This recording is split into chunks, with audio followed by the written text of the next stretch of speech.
Sinisimba po niya tayo na malakas, may buhay. Di ba po, nakakita na lang niyo po sa tula ngayon. Nagising po sila, wala na silang buhay. Pero ngayon, tayo lahat, talagang pinagpala po tayo lahat ng ating Panginoon. Dahil ang Panginoon, siyang lagi kumisilo sa ating mga buhay. Di ba po, kaya yun, pinagpala pa rin tayo sa ating mga buhay. Yung salamat po tayo sa ating pasalamat na talagang napakabuti po ng ating Panginoon. At na alam niyo po, ang ating church talagang pinabalik-balikan po ng ating mga kapatid. Ngayon po lalako po tayo sa awit chapter 145 verse 1 and 2. Sabi na po dito, verse 1. Ang kadakilaan ng Diyos ko at Hari aking inahayag. Di ko titigilan magpakailanman ang magpasalamat. Verse 2. Aking pupurihin pasasalamatan ko siya araw-araw. Di ako titigil ng pasasalamat magpakailanman. Salamat po sa Panginoon na talaga ang gagawin po natin sa araw-araw ay pasasalamatan po natin ang ating Panginoon. Wala na pong ibang hindi ang ating Panginoon lang. Di ba po, kaya alam po sa ating mga buhay, lagi po natin araw-araw, gabi-gabi, oras-oras, or minuto na ang Diyos na ang ating pasasalamatan dahil siya lamang po ang ating haring pasasalamatan. Di ba po? Kaya yun, salamat po sa salita niya po, sa pagkabasa ng salita niya po ay patuloy po namin pupurihin ang ating Panginoon. Sa araw nito, ngayon, yung araw nito na pasasalamatan po natin ang ating Panginoon. Na lagi po natin ihahayag ang kanyang kabutihan. Kaya yun, kailangan po ang pagpapasalamat. So, para po naman mismo sa nakapag natin natin. Amen. So, God be the glory, no? So, maraming salamat. Welcome home, Engineer. Nakabalik ka na rin, no? So, sana po din lagi tayo nakikita. So, paano lang Diyos talaga na nandito ka ngayon? Kasi minsan na panaginip kita. Pero ito para nandito na ngayon. Kaya lang ang panaginip ko, hindi lang yung t-shirt mo brown, eh. Puti na polo. Hindi yan ang panaginip ko sa'yo. So, welcome po ulit sa church na Pastor? Salamat natin ang Diyos po. Palapakan natin ang Diyos sa buhay. Salamat po sa Diyos po. Nung Webes, dalawang Webes na po din natin na Geminuti. Korean fasting, dalawa din. So, nasa tarlaw kami. So, pray ng Diyos. Nakakabuti naman ng Diyos ang lakad. At bagamat na din yung interview namin ng Vice Mayor ng Tarlac. So, natuloy naman din sa pagkaroon na din ako ng biyaya sa pagkakan Diyos. So, nakawin kami ng safe. Nagkaroon kami ng Pinosion ng Monte, ng Papato, ng Nagdating, ng Bigay Numbers. Then, pagkaroon natin pa sa mga celebration na nangyari sa mga nang kami kami sa pagkaroon kami biyaya. So, sa ngayon, medyo ito na naman, nasa pagsok na naman ako. Pero, kung wala talaga ako sa Diyos, wala ako dito ngayon. Pagtuloy ko lang po ipag-isok sa inyo, pag-tuloy po si Ronnie, na ilang na rin nawala siya. So, hindi ko, kami lang nakakalam kung paano magkakaroon sa basta. Pag-tuloy nila, tulungan niyo ako, dahil ano lang siya. Pero yung siya mismo nagpapasabi niya na siya mo nabalik sa practice, at dahil hindi ko alam. Kasi wala naman ako lagi sa tabi niya. Sabi niya kasama yung ako niya. So sabi ko, kuya ko, dito rin siya sa church na ko, kuya ko, nag-pray na ako. So, umuwi naman siya dyan. Tapos, umuwi siya doon. And then, nagkaroon kami ng konti-konti. Ibang tao talaga pag, nangihiram pa lang talaga, hindi ko talaga totally rooted Christian. Diba? So, nagpasalamat ako sa Diyos. Kaya kahit pa paano, nandyan pa rin yung presence niya. Once pa rin ang pinagkatiwala ko sa Diyos, ang tawag ang mga problema mo, kaya pa kang makakatulong ng maayos. So mga kabilang sabi ko, ayaw kami ni Pastor ang hapon doon sa Naliro. Para gusto ko lang bumagsak, pero kaya pa rin tulungan mo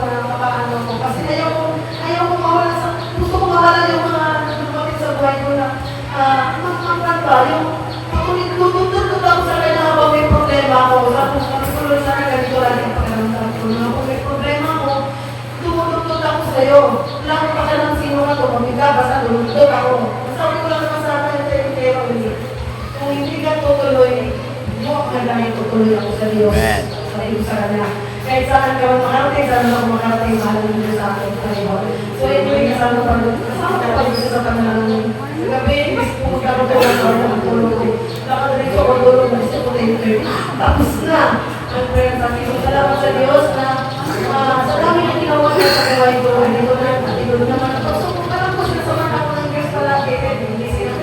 Salamat Diyos na may kaya na maayos. Salamat sa Diyos.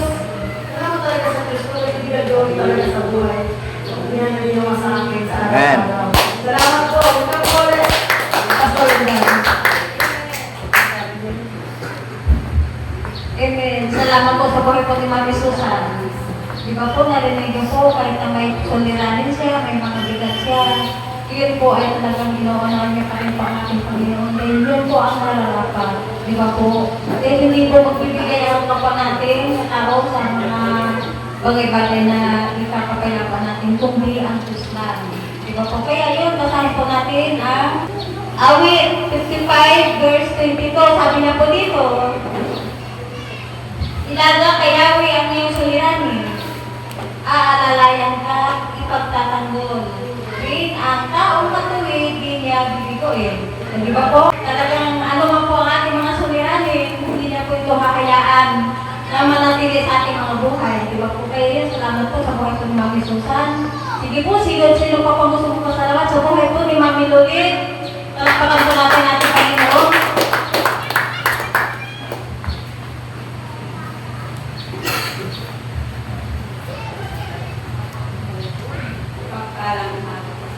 Amen. Papasalamat po sa maraming bagay. Dahil kapit sa buhay ko na hindi ko naisipin talaga po mahal. Nung last 2 weeks ko na magkakaroon ko ng karamdaman, hindi ko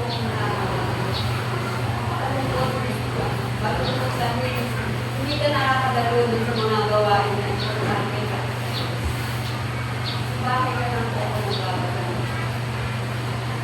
Hindi ko na to dahil may mga bata ay may mga bakit tayo ako sa mga makadali ko. Kasi nakakatawa ko sa iwanan yung mga bata. Grabe nilang ginagawa ko hindi tama. Kasi mga din. Kaya ko siya kapapasamahin kahit anong daramdaman dumating kami. Dahil may Diyos ako pinakakita. Sabi niya, kung nagsabi ka ni Kristo, hindi ka dapat mo. Kaya maraming salamat. Katulad kagabi po, sinusunan mo ko yung sinula. So, walang sakit. Pero dahil ngayon, Diyos tayo pinakakita. Siya lang po ang pinakakita. Maraming salamat sa Diyos tayo. Maraming nagagawin sa akin, nagpapalakas. Sa lahat ng oras ng buhay ko, kahit pinagpapang katawan ng mukha ko, lagi sa Diyos ko ang kumakap. Hindi ko nakalimutan na kahit na anong dumarating sa buhay na meron. Dahil hindi ko yan na nawawala yung kahit ng pagsubok dumarating sa buhay natin. Dahil kung ito pinakay Kristo, lagi nandiyan, mayroong problema sa akin. Kaya maraming salamat dahil hindi niya ako hinahayang kung hindi naman yung bye-bye. Dahil sa kanya, lumalakas. Amen. Amen. Salamat po sa Panginoon sa buhay po ni Mami Lulit kagabi na. Talagang nahirapan po siya. Pero alam niyo po, habang nagbabasa tayo ng salita ng Panginoon, siya po ay pumapayapa. Di ba po kaya yun sabi niya po dito sa mga awit, chapter 115, verse 9. Sabi niya po dito, ikaw bayan ng Israel, kaya biglang magtiwala. Kaya ang inyong sanggalang kung tumulong laging handa. Di ba po? kung ang Panginoon ang ating aasahan at iwan natin ang ating mga naramdaman o kaya ano man po ang buhay natin, talaga ang Diyos ang bibigay ng solusyon. Di ba po, katulad ng Mami Lolit at talagang namimilipin na po siya ng sakit na ngayon din mga dahil may Diyos, siya po ay hindi po nayaan na manatili sa ganong sitwasyon na naramdaman. Kaya yun, salamat po sa ating Panginoon. Sige po po, sino po po gustong magpasalamat sa buhay po ni Pastor Edgar. Palakpakan po natin.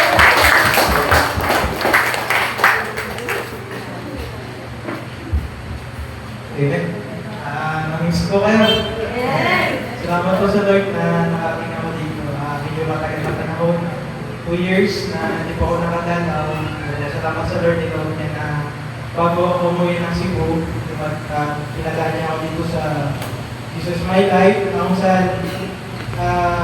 sa Tabuk po ako, actually may church po akong inatindan doon. Pero iba po talaga yung spirit ng Jesus My Life. Namiss ko po yung pag-worship ka lang. Kaya kanina, talagang nag-worship ako sa Lord. Namiss ko yun kasi sa kanila, iba kasi yung way ng pag-worship nila sa Panginoon. Ito lang, sorry ka Lord, pero mababaw kasi yung nila. Yung lalo yung mga turo nila doon, basic. Kung para dito sa atin, malalim. Kaya kahit saan lang pumunta, dala ko yung Jesus My Life. Yung post ko siya doon sa Tabuk, sa church na yung prayer fasting. Nag-work naman siya almost for Saturday, pero nung nagbakasyon ako ng Cebu, biglang nawala. So, pero nagpapasalamat yung pastor doon kasi nung nag-prayer fasting na po kami, nalaki po ng pinagbago ng church. Malaki tulong na po yung prayer fasting. Kailangan niya rin tulong doon. Sabi niya sa akin, bumalik ka dito yung maminis na. Kasi may pamilya na rin po tayo doon sa Panginoon, sa Tabuk, at pumunta tayo, bakasyon tayo doon. Kaya gusto ko lang po i-share, pasalamat sa Panginoon kasi kung hindi pa tapos yung project, pero nag-resign ako kasi meron bagong opportunity ng Lord na binigay sa akin. Kasi prayer ko sa Kanya, Lord, gusto ko makasama yung pamilya ko kasi ang hirap ng malayo. Alam niyo po, merong nagpa-design ng school building doon sa Cebu. So, akala ko hindi matutuloy. Pag-lowing sa akin, restoring. Tapos after 1 month, nung sinapit ko na siya, ang balita. Tapos bigla na lang tumawag sa akin, tuloy na yung pinapa-design ng building. And so, ako po yung nag-design doon, ako yung pero opportunity na ako din pumunta tayo sa lugar na yun. So, kapasalamat ko sa Panginoon kasi isang opportunity na hindi ko inaasahan na kinigay ng Lord sa akin na akala ko lang doon ang tayo, trabaho tayo, pero may bagong binuksan ng Lord para sa atin. So, nagpapasalamat ako sa Kanya. At isa pang pinagpasalamat ko is yung alaga namin na baboy na simula sa 6. Salamat sa Panginoon, road to 40 na siya. Salamat sa Panginoon, pastulaan ko po. Amen. Salamat po sa buhay po ni Pastor Edgar. Pastor po yan si Jesus Christ Life. Hindi yan magbabago, magpakailanman. Salamat sa Panginoon. Kaya yun, salamat po sa buhay po ni Pastor Edgar na talagang muli na naman po siya hindi na ako dito sa lugar na ito. Dahil dito po siya naging anak ng Diyos. At siya po ay batang Jesus My Life. Di ba po? Kaya yun, salamat sa buhay ni Pastor Edgar na talagang hindi niya rin po talaga nakakalimutan ang Jesus My Life. Lalo na po ang tagapanguna natin na ginamit ng Panginoon para sa kanyang buhay. Di ba po? Kaya yun, salamat po sa buhay po ni Pastor Edgar. Sige po, sige po, gusto ko salamat. Sige, salamat sa buhay natin pwede.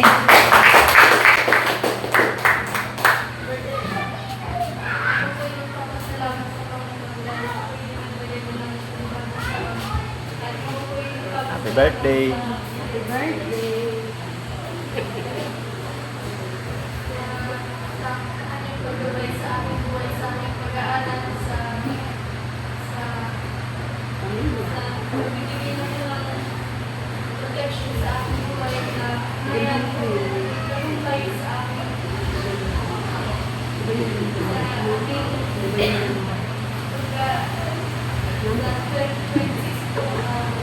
Salamat po sa Panginoon sa Panginoon.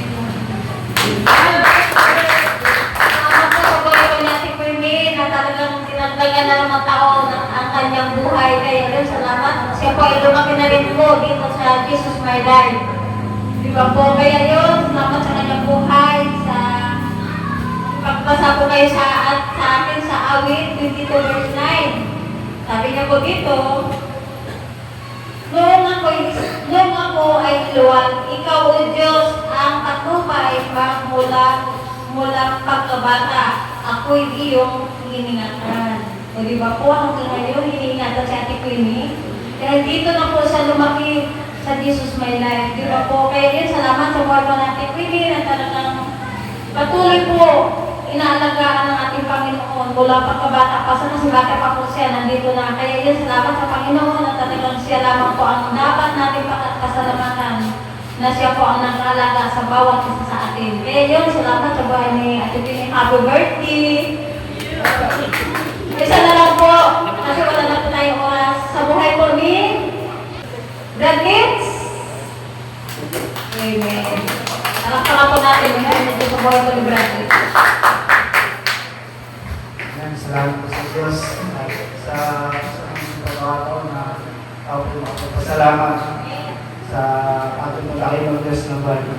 Ang sabi nga po sa nakasulat na ang kanyada po siya sa harap ng maraming tao ay kakayaan daw po siya sa harap ng mga pinasalamat. Kaya po, lagi po ang pasasalamat po sa Diyos po na manapuriyan at ako pa rin po nagpapasalamat sa Diyos sa gabi at pag-iingat na po sa aking buhay, sa mga buwang magpunta, kaya din po sa aking mga mahal sa buhay, napatuloy pong ingatan ng Diyos. Amen. At sa lahat po ng mga pagsubok na pong pinagdaan sa mga sa dito, napatuloy na po kami na pinagkakalumpay, pinagkabayan.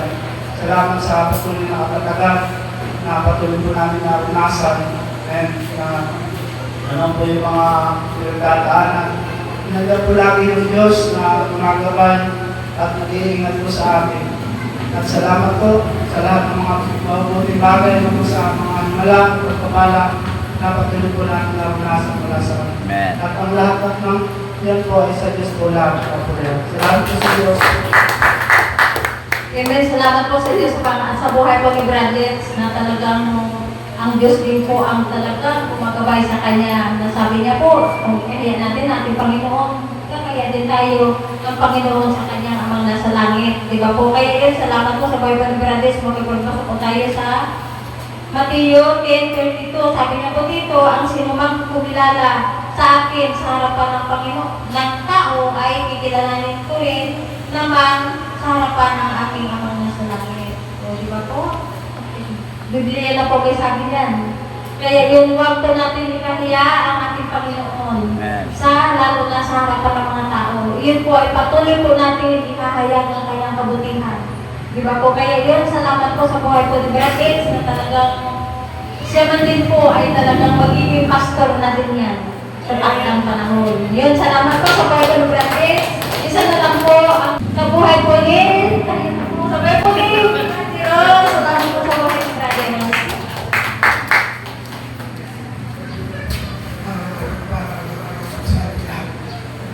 Nais ko po pasalamat sa ating buhay ng Diyos sa pang-araw-araw na biyaya at pagpapala na binibigay sa mga anak ko sa aming buhay.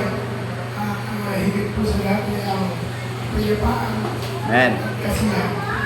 Pagkataong nawala si Diyos niya ay ang gabay niya hindi pa kami ang magiging na salita niya. Amen. Kaya maraming salamat sa ating Panginoon at tayong magtiwala ng po tayo. Amen. Amen. Salamat po sa buhay ni Brother Ross na talagang isa rin po siya ang nagtitiwala sa ating Panginoon na wala na pumunta talaga totoo yan. Ang Panginoon lang talaga ang dapat natin pagkatiwalaan sa ating mga buhay. Sa lahat ng oras at panahon, di ba po, alam niyo po, sa ating mga buhay kailangan na ang Diyos talaga unahin natin sa ating mga buhay. Lalo na po, hindi lang po kahit na wala po tayong kailangan, Diyos po talaga ang kailangan natin.